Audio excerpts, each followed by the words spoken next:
Hello and welcome to the Honest Business Podcast. I hope you are very well. Today I'm really excited about this episode. I hope you listen to this episode all the way to the end. I hope you use it. I hope you treasure it. I hope you really go for it and take up the challenge that I'm going to offer you and invite you to join at the end. When I say that, there's zero sales or thingy related to it or any kind of marketing or email. That's like literally just something you can go and do on your own. You can maybe report back to me if you want about how it went, but that like something that I'm going to set you as like, why don't you take up this challenge and do it? So there are rarely things in business where, they're going to miraculously change things. However, there is something that does do that and is something that is incredibly important and really useful. And that is learning the art of execution and learning the art of being able to do stuff and get it done to a high standard at speed, consistently for a long period of time. This is the thing that will change your business. It's the thing that will make you successful. It can make you rich. It can make you a hell of a lot of money. You get to choose how much you get good at doing this. You get to choose how much you utilize it. And I think if there was a secret in business, this would be it. The art of execution and getting shit done and being able to just power through stuff.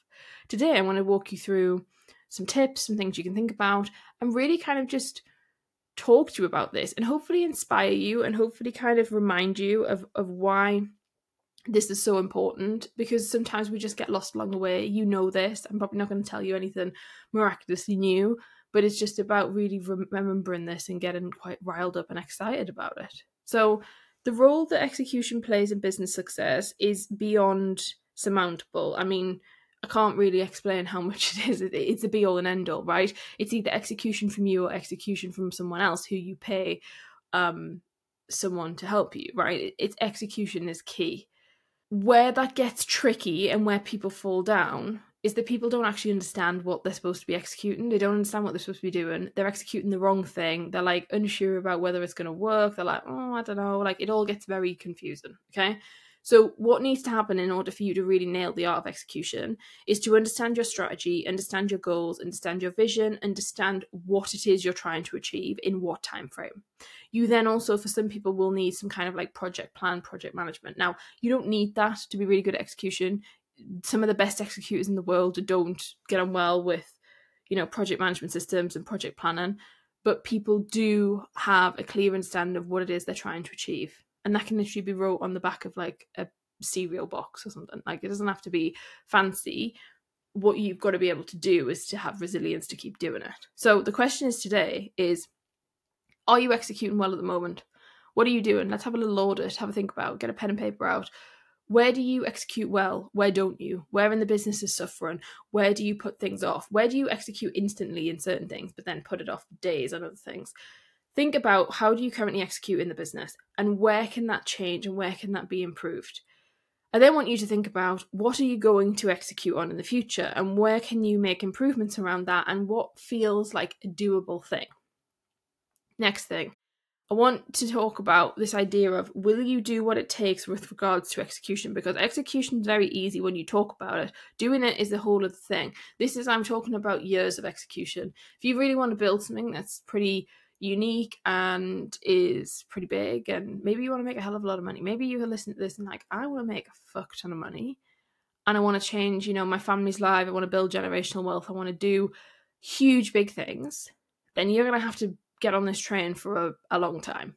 And it's exciting because I love execution. I think it's exciting. I think it's good. I think it's fun, but it is draining and it can be challenging at times. But you've got to make a decision. What are you willing to do? Like, are you going to do what it takes in terms of execution? Next thing, what true execution looks like is different from what other people think it is. So true execution looks like silence a lot of the time. It looks like behind the scenes, nothing's happening, no big announcements, nothing really moving. Like often execution's really boring. It is quite treacherous. People can be very lonely. You can become somewhat immune to the world around you. Like execution can be really hard at times. And so I think you need to understand that just because someone looks like on the surface their execution is amazing and their business has grown and they're so successful, it's unlikely that it's come from them just doing whatever they're doing on, whatever they're sharing. It's more likely that there's years and years and years of planning, preparation, execution, failing, constant resilience that has got them there. And that is where I really think you need to get clear on. True execution is quite a silent activity a lot of the time, and it is quite draining, potentially, sometimes. Not always. Some people find execution really exciting and really energizing, but a lot of people do find it quite tiring.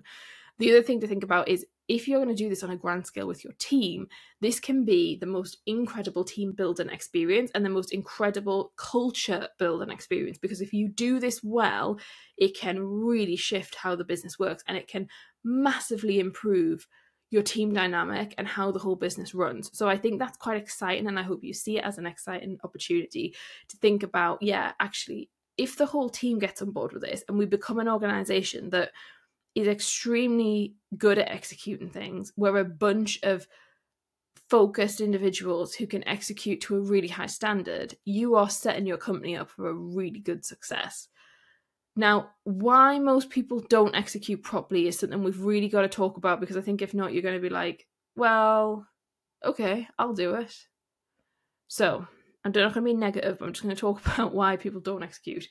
The main reason is because it's hard. Execution over a long period of time is hard. Doing it once, not really difficult. The task itself might be hard, but the whole process, not really that difficult. Doing it for 2 weeks long, most people fall off at and can't do. Doing it for a month long, you're really looking at some decent people who can do that.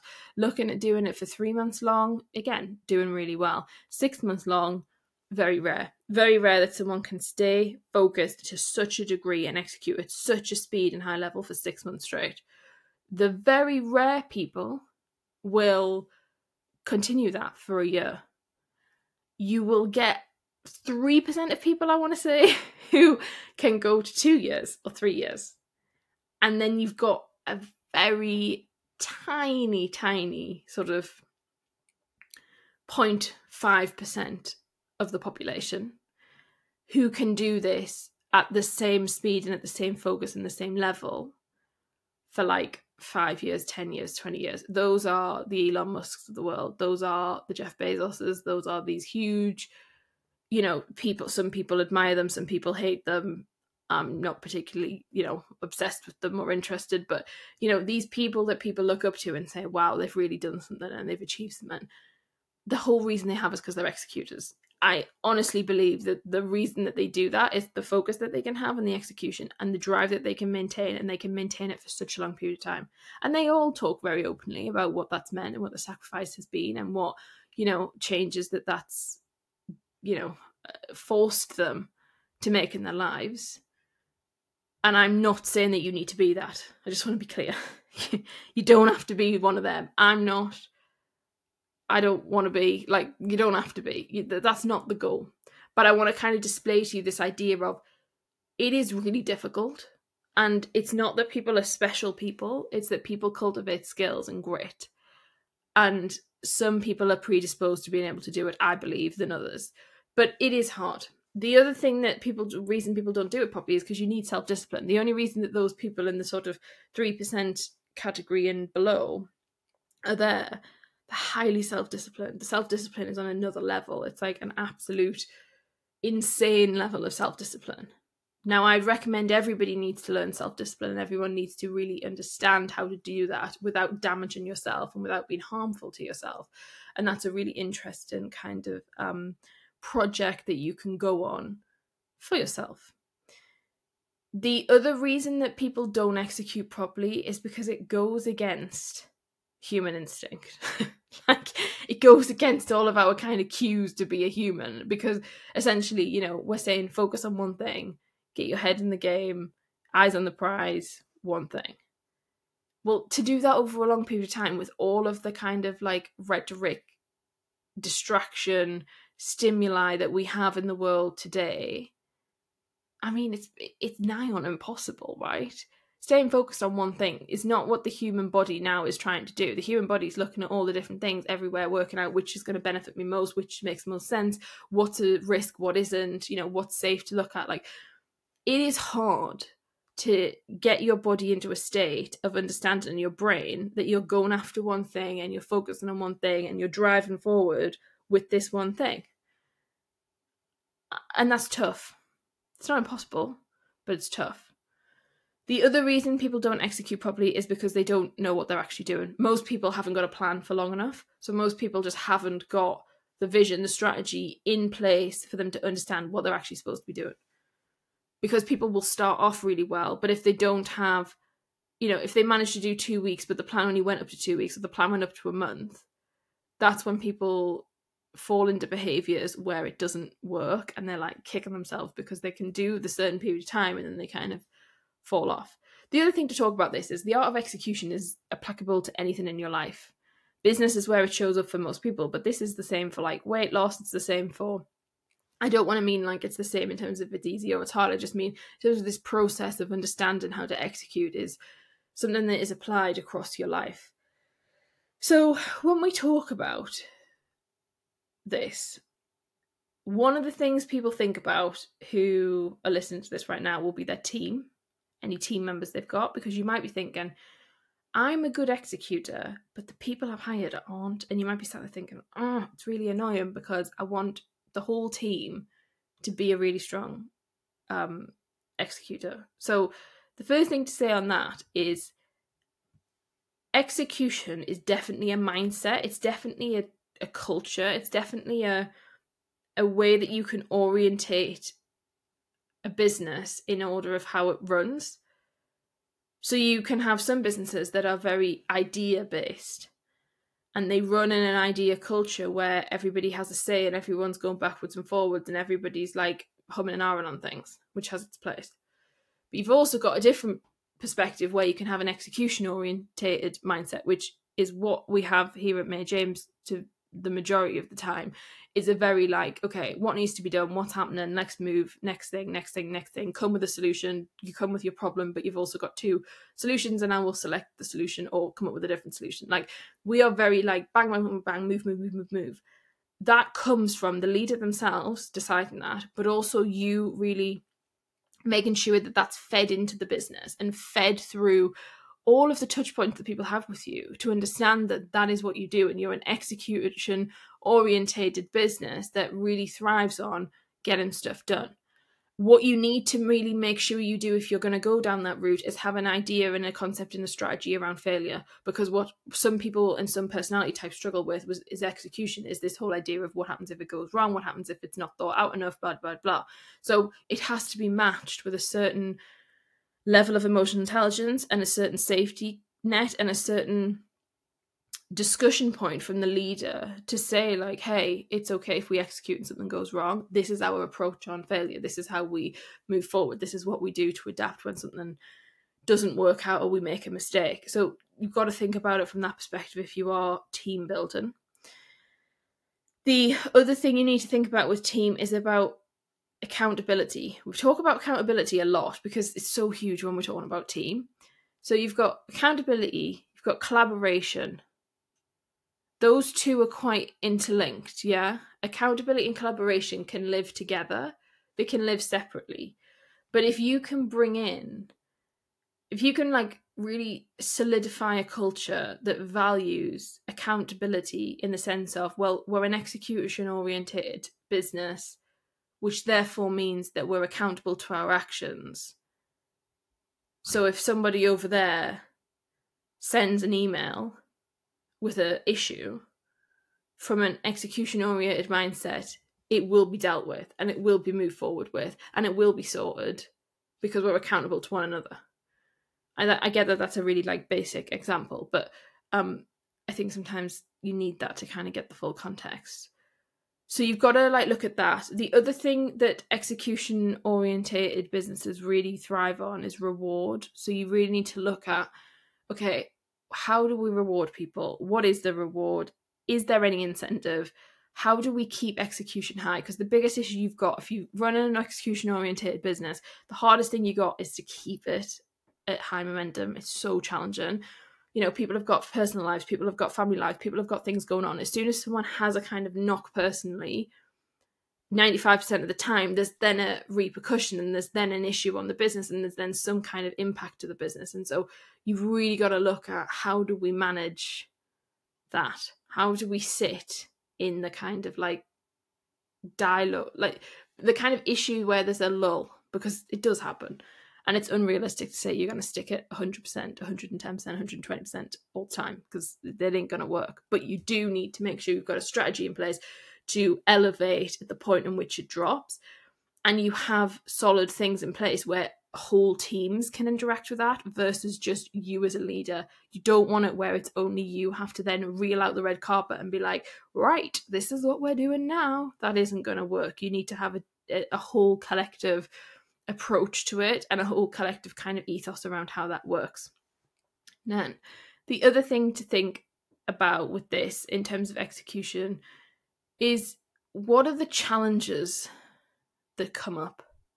Because when you are executing, especially if you're executing a lot at once, there's going to be issues, there's going to be roadblocks, there's going to be things that fail, that don't go right, that the strategy didn't work for, the strategy didn't consider X, Y, and Z variable. And so you need to kind of think about, how do we then overcome that? So one, you need space in your execution plan for things to go wrong. You need space and time for you to be able to do your job as a CEO and as a leader, because what happens at this point is that's where you have to step in. At the point in which it's an execution challenge, that's what you're hired for, right? You get paid the money you do, in the sense of you're running the business and you're, the MD, the advisor, the CEO, whatever you are. At that point, you then need to be able to come in and have space to elegantly come in and say, right, this is the plan. This is what we're doing. Let's try this. Let's try that. If it doesn't work, we'll come up with a different plan. That's only going to work if you have space to do that. And that is what a lot of people struggle with, because they kind of don't account for the fact that things are going to go wrong. But we all know, right? How many of us have done a project? I mean, it's rare that you can do a full project and nothing goes wrong. Like technology or human error, like there's something somewhere where something happens and you need a bit of buffer time. So that's kind of really important. Also, execution challenges can come in the sense of personal depletion. So what can happen there is a lot of issue around, like, we're just human beings and we're not robots, and we can't bring 110% to the game, to the business, to the boardroom. I'm talking boardroom as in like the conceptual idea of you rocking up to execute because you're there at the board to be like, yep, let's do this. You can't always do that for, 2 years straight at 110%. You get ill, you get sick, something tragic happens. We can't control a lot of variables. A lot of variables are out of our control. And so that becomes a real kind of challenge, because it challenges your all or nothing mentality, which is the thing that so many people struggle with. I'd say everyone does, right? I struggle with it. I think most entrepreneurs struggle with it, because in order to be a really successful entrepreneur, you're often utilizing that. You're utilizing the fact that you're all or nothing and you can get your head down and you can go for it. And I'm essentially telling you to do that to some degree with execution. The issue that happens is, because we're human beings, we can't always look at it like that, and we have to then balance this, and that can be hard. Some really practical things to do with that is around hiring and delegating help. So if something happens and you're like really in the thick of it and you don't want to slow down your execution because you can't, or you're on a really solid tight deadline, you really have to pull in support and say, hey, right, this is the situation. I need help. Can you help me sort out whatever reward they need, sort out whatever they, whatever their conditions are for it. But you got to kind of get your head down and say, help, and ask for help. A lot of people struggle, execution will become a very isolating experience and phase and season of business, especially if you're really going for it on a deep level. And people can really forget that they can ask for help, and they forget that they don't have to struggle on alone. This is kind of really important piece. Now, whilst you're going through your execution journey and you're having a great time and you're like, do you know what, I'm going to do this, like I'm going to really like make this happen, we've then got the whole thing of how do you monitor the progress you're making?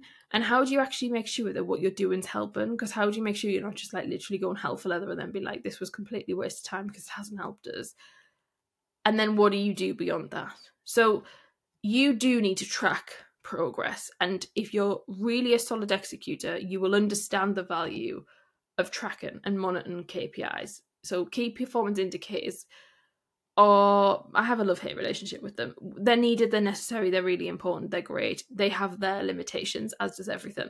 But trying to find data points that you can check in with is really key. Having, if you do choose to use like project planning and project management, understanding, have you got a Gantt chart, or have you got something where you can visually see where along this execution cycle am I? Am I near the end? Am I at the beginning? Are we finished? Are we at the point where it should have been finished and we haven't been finished? Like, you understanding where you're at and monitoring that is so helpful, because when you get in it, you can't objectively look at it most of the time. Most of the time, even just looking at a Gantt chart will be a challenge in terms of you actually looking at it objectively versus just looking at it and saying, oh, well, it's because of this and because of that. And this is why people who are executing consistently on a long basis have coaches, advisors, consultants, mentors around them, because actually it's the bit that you lose. You lose the ability all the time to objectively see things. That's why a lot of people who work with me come and see me sort of like once a month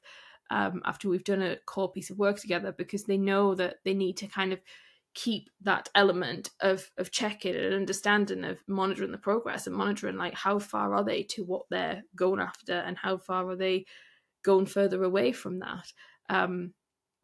So it's it's quite interesting, the whole monitoring thing. You also need to think about from a team perspective, if you've got team around this, you need real-time feedback. So feedback's important, and feedback after the point of something happening is great and is key. But when you're executing, real-time feedback's necessary, and on the pulse things where you understand what is happening, because you are like in a process of yourself. You're also leading people, and likely that becomes a very kind of disassociative experience sometimes, not always, but sometimes. And so you need to really think about, right, how do I get feedback on a regular basis in a way that's easy for them to do, that is not offensive, it's not like prying on them, it's not privacy, it's not micromanagement. You need to have a system and a way for that to come in, and for you to feel like you have a pulse on what's going on, and you also are clear and they understand why you are having the feedback all the time. Because there's no point in trying to do it and not telling them why. You will find there's friction there, and you will find people are like, well, what are we doing this for? What's the point? And what kind of like, how does that work? Now, at the point in which you get feedback, and the point in which you get data, at the point in which you've done this whole kind of thing of you're seeing that this is working and this isn't, or this hasn't worked at all, or actually you thought that this thing was going to be really good and you've tried it and it's absolutely shit, then what do you do? So the next point of this is about making adjustments and pivoting. Now, pivoting can be quite tricky when you're in the middle of executing and you're really like eyes on the prize, go, go, go, go. But you don't want to waste your time, you don't want to waste money, and you don't want to just kind of ignore all the signs that are telling you that something isn't working. So sometimes you're going to have to pivot, you're going to have to change, you're going to have to like redo what it is that you were going after and kind of focused on and hoping for. And that can be hard on the ego sometimes. Sometimes it can feel like, ugh, and it can feel like a real personal attack. You need to, as much as you can, remove the personal attack element and just be like, okay, this is the case. This is what the data is telling me. Remove the emotion. This is what the next steps are. That's easy for me to say. It's very hard for you to execute on, especially if you've been going for sort of like 4 months, 6 months, 2 years, 5 years. Like, it's really, really hard. But it is necessary and it's needed. The other thing to say from this, right, is some of you are going to listen to this and think, well, I've been doing this for bloody years. And you might have been. There's definitely, it's not a case of you're either executing or you're not. It's a massive spectrum, right? And hopefully today I'm maybe alluding to that in the sense of explaining that, some people can be operating on 110% for 20 years, and those people are the Elon Musks of the world, and all the other extremely interesting people who have chosen to build something from the ground up. And that's unsustainable for most people. It's never going to happen for most people, nor do anybody really want to. Some people do, and that's why they do it. But don't pitch that as like what you're supposed to do. Some of you, it might be that you can execute at like a 50% level for a decent length of time, and that gets you to the output that you want. My biggest issue that I have with business and people in business is that people don't understand how much execution is needed to get to the goal that they want. So some people are prepared to do like 20% execution, but expect a result and want a result that's going to require them at a 60% execution level. And that's really hard when there's two separate bits. And what you've got to then look at with that is, it might be you can achieve what you want, but it's going to take you 6 times or 3 times what it would have taken you if you could have done it at 60. So if you can rock up at 20, it might be actually that your 20% is fine, but instead of it taking 3 years, it's going to take 9 years. And for some people, they're like, yeah, that's fine, I can do that. Other people are like, no, I need to up it to 50%, because then even if it takes me like 4 or 5 years versus the 3, I can manage that, but I can't manage doing 9. And this is something that you can have conversations with me about, or with someone else, because I can kind of give you an idea of like, depending on what someone's goal is, I can somewhat give them an idea of how much you're really looking at to actually make it a thing. Obviously, I haven't got a crystal ball. I don't know. You might be able to do it I might say it takes X, and you might be like, well, I've actually managed to do it in Y. Like, great, good for you. But as a general rule, like, I can see a business model, see a goal, see what someone wants to do, and kind of gather a decent guess at, actually, you're going to have to be doing this for X amount of time in order to see X result. And this is even on a micro level, right? So if you're a small business owner and you want to make more sales, I can tell pretty quickly, like, depending on what you've already got going on and depending on how many sales you want to make, how long it would take for the results to be continuous versus it just being a one-time thing. And I hate to say it, but 80% of the people who are in that position won't be prepared to do the execution that it takes. And so there's a misalignment there. And that's where there's things like social media and things like, you know, people sharing things and glamorizing things has led to this, because people don't necessarily realize how much work has to go into creating a certain goal or making something happen more than once. Making it happen consistently is very different from making something happen once. People don't realize that. And it's quite a difficult thing to get your head around, I suppose, if you're not used to it. To close out the episode, we've got 2 points yet. I've got the challenge that I'm going to set you at the end, but I've also got something that we need to remember, and that is, once you finish a period of execution, you must celebrate the success. You have to celebrate the success, otherwise this will really lead to issues like burnout, unhappiness, people quitting, like resentment. It can be like really difficult. Now, execution can literally be a day. It could be 3 hours. It could be 2 hours. It could be a really intense time. It might be 3 months. It might be 6 months. It might be a year. It might be 10 years, right? Realistically, for most people, you're going to look at between a week and, if you're really good, 3 months. If you're really, really good, 6 months. Yeah, that's the sort of time frame we're looking at here, of a period of really focused execution. And if you've got a team, then the success thing really needs to be celebrated, because that's where you're going to help with this. Now, I also just want to say, if you are someone with a chronic illness, if you're someone who has to really be careful with burnout, it might be that this will never work for you. It might be that you find your own way of execution, because the idea of going through seasons in business maybe doesn't work for you. For some people it will, but for some people it won't. And I can do a whole different episode on, maybe that would be a good episode to do, about executing with, you know, disability or chronic illness, or things that prevent you from doing so, because that is a sort of slightly different avenue. However, you do need to celebrate what you've done. And it's okay for you to have a period of solid execution and then move on to something else. You do have to be really careful with burnout. You have to be really careful with managing where you're at and checking in. And that means likely you need a team around you to support you in balancing the other areas of your life. Because what doesn't work is if you execute and everything else falls apart. What you kind of need to have in place is to be able to execute and have everything else running outside, which I get is a privilege for some people. I get that it is, something that you will build up to and you can sort of grow into. And this is the other reason why it's important to talk about these people who can do it for years and years on end. The reason they can do it is because of all the other bits and pieces that they've got in place to support them and help them. So it's really important that you get clear and understand that, you can do this on the level that works for you. I'm not saying that you have to go in at 100% because most people of us can't. I just want to have this conversation today because I hope it really interests you and motivates you and actually gets you ready to do something. And you're like, do you know what? Actually, yeah, I'm going to do this. Like, I'm going to give it a go. I'm going to really go for it and see what happens. The thing we haven't talked about is at the point in which you've celebrated the success, you then obviously need to learn from the failures, learn from the setbacks, learn from the kind of issues that didn't work out. And it's important for you to leverage that for growth. Like, look at where can you grow from here? What are the options? What would you do differently? And the biggest issue with this is you need to document it. So many people get to this point and they just don't document. And then they can't remember anything. They can't remember what they were doing, and it sort of just becomes a bit of a hazy point. So please, please, please document how your insights, how your learnings are going to impact the next bit of the project, the next thing, the next time you do thing, whatever it's relating to, whatever you're doing, but really make sure that that's documented.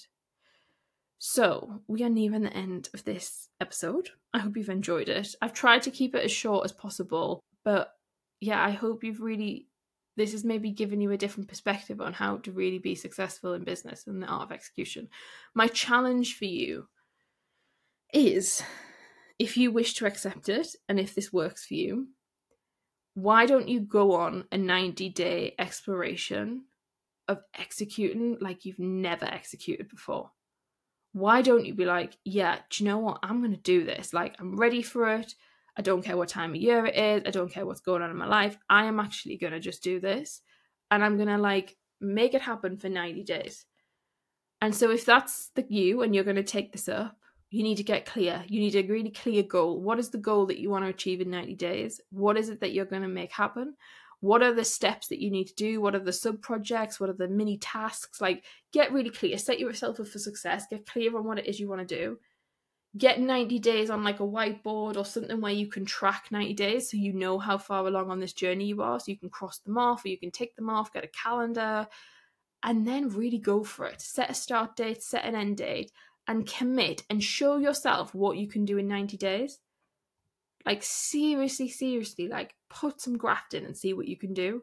The only thing I will say is you might not see the full impact for 6 months, so don't get disheartened. But I want you to really think about, is this time now for me to take this challenge and just be like, do you know what? Stuff everything I've done so far this year. Stuff all the bits and pieces that I've complained about and whinged about and hasn't worked. What am I doing? What can I get focused on? And commit for 90 days to really, really go at something. And just see what happens. And I'd absolutely love for you to get in touch with me if you do this challenge and you do take me up on it, because I'd really love to hear what you do, because I think some of you are going to do some mega huge things. If you want to double your monthly recurring revenue, or you want to change something, or you want to get loads of speaking opportunities, or whatever your big goal is, you want to hire 15 team members, make something that feels really lofty and bloody go after it and be like, do you know what? I'm going to focus on execution and I'm going to be so clear in that and what I'm doing. And I'm going to say no to all the stuff that isn't serving me and isn't making sense for right now where I'm at, and just going for it. And I hope that even if one of you does this and it really impacts your business, I will be really, really happy and over the moon and overjoyed that you have gone for it. So that is today's episode. That is how to be really successful in business. We've talked about the art of execution. It is such an important topic. It's a topic I could talk on for ages and ages more, since we have done right now. And I just hope that you take something from this episode and you go and do something with it, and you really sit, and I hope it's inspired you to be like, do you know what? I can do this. I can do whatever I want to do. It might take us a bit of time and I'm going to have to work hard, but I can do it, because you can. You 100% can. And I believe solely that entrepreneurs are very resilient human beings, and the more that we can bring that to ourselves and benefit from it, the better the businesses that we create. So go and build your business, go and be even more successful than you already are, go and smash your revenue target, go and smash your sales target, go and be like, I am doing this and I've done this all because of myself, right? If you go and do this, it'll all be down to you, not anyone else. You will have made it happen, and that is immensely exciting. Take care. I will see you next week. I'm so glad you tuned in, and I hope that you got to the end of this episode. Go and take loads of action, go and execute, and I will speak to you very soon. Bye.